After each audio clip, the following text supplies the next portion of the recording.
Hello दोस्तों। तो आज बात करने वाले हैं हम यहाँ पर स्टार्टर्स के बारे में।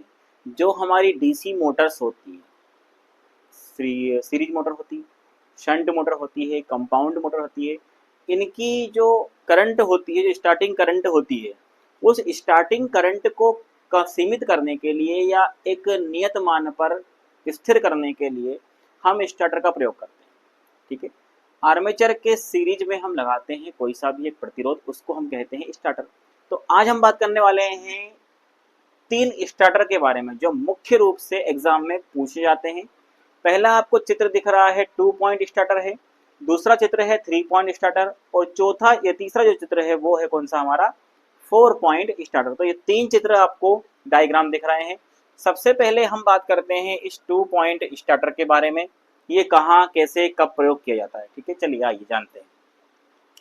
तो 2 पॉइंट स्टार्टर को आपको मेन सबसे पहला पॉइंट याद रखना है कि ये हमेशा सिर्फ सीरीज जो हमारी डीसी मोटर होती है उसमें स्टार्टिंग करंट को कम करने के लिए इस 2 पॉइंट स्टार्टर का प्रयोग किया जाता है, क्योंकि इसमें 2 ही टर्मिनल होते हैं और सीरीज मोटर में कितने टर्मिनल होते हैं, 2 टर्मिनल होते हैं। इसीलिए हम सिर्फ इसमें क्या करते हैं, यहाँ पर कोई अलग से रेजिस्टेंस ना जोड़कर सीधा इस आर्मेचर और सीरीज फील्ड में एक रेजिस्टेंस जोड़ देते हैं, जिसमें कि एक 9 वोल्ट कॉइल फील्ड वाइंडिंग के सीरीज में लगी होती है। ठीक है।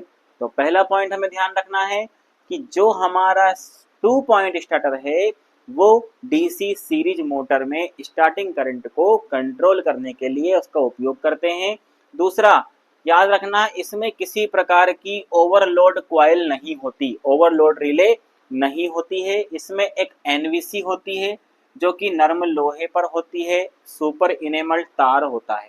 ठीक है, क्या होता है, सुपर इनेमल तार होता है। इसकी आवश्यकता हमें क्यों पड़ती है, क्योंकि जब यहाँ पर देखिए ये नोब दिख रही है आपको, इस सुई को या इस नोब को जब हम 0 पर सेट करते हैं तो उस टाइम पे मोटर हमारी क्या होती है, स्टार्ट हो चुकी होती है। ठीक है।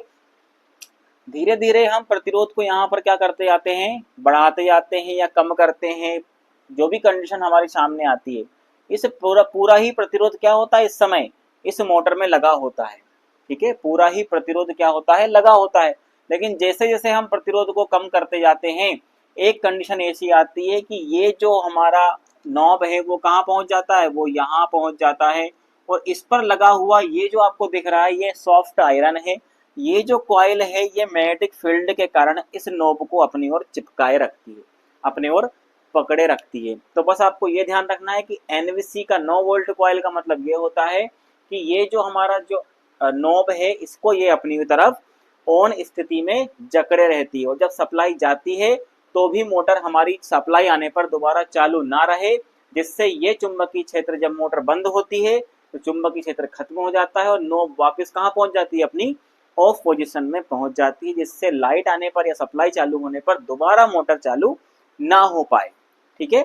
चलिए, प्रतिरोध यहाँ पर याद रखिएगा, जब ऑफ कंडीशन में रहता है ये 0 पर तो पूरा प्रतिरोध कहाँ होता है, इस मोटर के सीरीज में लगा हुआ होता है। हम इस साइड करते हैं, धीरे धीरे कम होता है ना कि बढ़ता है। ठीक है, ये चीज आपको ध्यान रखना है। तो इसका हो गया। अब देखिए आप 3 पॉइंट स्टार्टर, 3 पॉइंट स्टार्टर और 2 पॉइंट स्टार्टर में इतना अंतर होता है कि इसमें अलग से क्या एक ओवरलोड रिले लगी होती है। ओवरलोड रिले, बाकी सारी प्रोसेस वही होती है। और जो एनवीसी होती, देखिए एनवीसी यहाँ पर फील्ड के श्रेणी क्रम में लगी है और यहाँ भी फील्ड वाइंडिंग के श्रेणी क्रम में लगी है, कोई अंतर नहीं, किसी प्रकार का कोई अंतर नहीं है। बस आपको ध्यान रखना है कि ये शंट और कंपाउंड दोनों ही मोटर को चलाने के लिए उपयोगी होती है। ठीक है। तो यहाँ पर आप देख सकते हैं कि ये जो फील्ड वाइंडिंग है इसके श्रेणी क्रम में ही एनवीसी लगी है और यहाँ भी श्रेणी क्रम में एनवीसी लगी है। ये जो प्रतिरोध है यहाँ पर देखिए, ये जो आपका आर्मेचर है, इस आर्मेचर में ये प्रतिरोध यहाँ पर लगा हुआ है। ठीक है, सेम है, कोई दिक्कत नहीं। यहाँ पर देखिए फील्ड वाइंडिंग श्रेणी क्रम में थी, अगर ये बाहर होती यानी शंट होती तो ये सीरीज क्रम में और डायरेक्ट कहाँ जुड़ जाता, इससे आर्मेचर जुड़ जाता हमारा। ठीक है। चलिए, अब यहाँ पर इस ओवरलोड का मतलब क्या होता है, ये क्यों लगा होता है। देखिए यहाँ पर ये नर्म लोहे का टुकड़ा लगा है इस प्रकार से। जब भी मोटर में कोई ओवरलोड होता है या बहुत ज्यादा लोड होता है तो मोटर क्या होती है, जलने का डर रहता है, क्योंकि मोटर बंद नहीं हो पाएगी।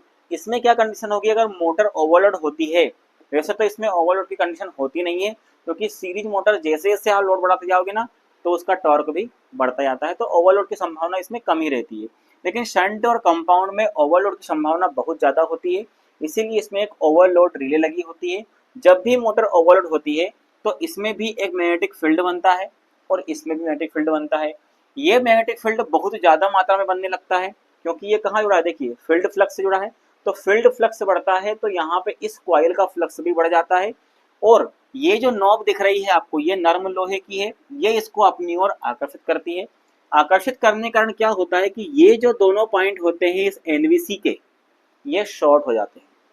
इनके शॉर्ट होने से क्या होता है, ये जो नॉब है यहाँ चिपकी है इस समय, जब ये शॉर्ट होता है तो इसका मैग्नेटिक फील्ड खत्म हो जाता है, और ये जो नॉब यहाँ चिपकी रहती है, जैसे इस प्रकार से हम बताया था मैंने, इसमें चिपकी होने से ये जब शॉर्ट होती है तो मैग्नेटिक फील्ड खत्म होती है और नॉब वापस अपनी ऑफ कंडीशन में पहुंच जाती है, जिससे मोटर जलने से बच जाती है। ठीक है, ये चीज आपको ध्यान रखना है। इसमें एक दोष था, इस दोष का क्या क्या कारण है, वो दोष कौन सा है कि जब भी ये मोटर इस प्रकार से ओवरलोड होती है तो क्या होगी, कभी ओवरलोड कभी वापस सही हो जाएगी, कभी ओवरलोड कभी वापस सही, यानी कि बार बार क्या होती है, मोटर के ट्रिप होने की संभावना होती है।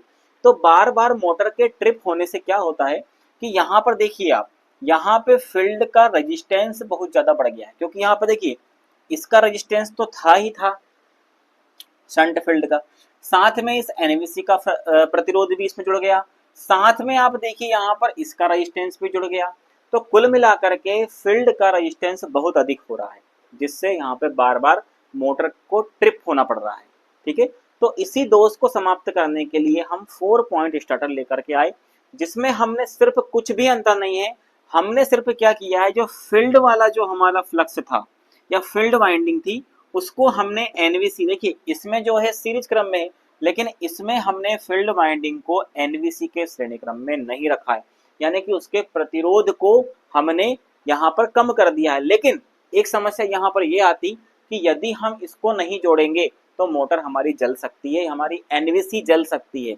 इसीलिए हमने इस एनवीसी को जलने से बचाने के लिए यहाँ पर एक प्रतिरोध लगा दिया, एक प्रोटेक्टिव रजिस्टर लगा दिया, एक परिवर्तनीय प्रतिरोध लगा दिया, जो कि स्टार्टिंग करंट को इस तक नहीं पहुंचने देता, यानी कि बहुत अधिक जो करंट थी उसको एनवीसी तक नहीं पहुंचने देता है। ये रेजिस्टेंस क्या होता है, अपने अंदर कुछ ड्रॉप कर लेता है ना। तो यहाँ पर क्या होता है कि एनवीसी जो होती है वो जलने से बच जाती है, फील्ड का रेजिस्टेंस भी कम हो गया, जिससे ट्रिपिंग की समस्या भी खत्म हो गई। देखिए ये वाला जो स्टार्टर है ये शंट और कंपाउंड दोनों को ही चला सकता है, लेकिन स्पेशली ये सिर्फ शंट मोटर को चलाने के लिए ही उपयोग किया जाता है। ठीक है, कई कंडीशन होती है जिसमें हम कंपाउंड मोटर भी इससे चला सकते हैं, लेकिन स्पेशल किसके लिए, शंट मोटर के लिए ही हम इस 4 पॉइंट स्टार्टर का प्रयोग करते हैं। तो कभी कभी एग्जाम में ज़्यादा तो कुछ नहीं पूछता है, इनका डायग्राम भी आपको याद रखना है। इन दोनों डायग्राम में आपको ध्यान रखना है कि कौन सा 3 पॉइंट है, कौन सा 4 पॉइंट है। देखिए 1 2 3 4 इनके नाम भी याद रखना है आपको, 1 2 3, और इसमें 2 पॉइंट, ये 2 पॉइंट है इसलिए 2 पॉइंट, इसमें 3 पॉइंट है 3 पॉइंट, इसमें 4 पॉइंट दिए हैं तो ये 4 पॉइंट स्टार्टर है, और कोई दिक्कत नहीं है। ठीक है, बहुत सिंपल है, कोई ज़्यादा टफ ये नहीं है।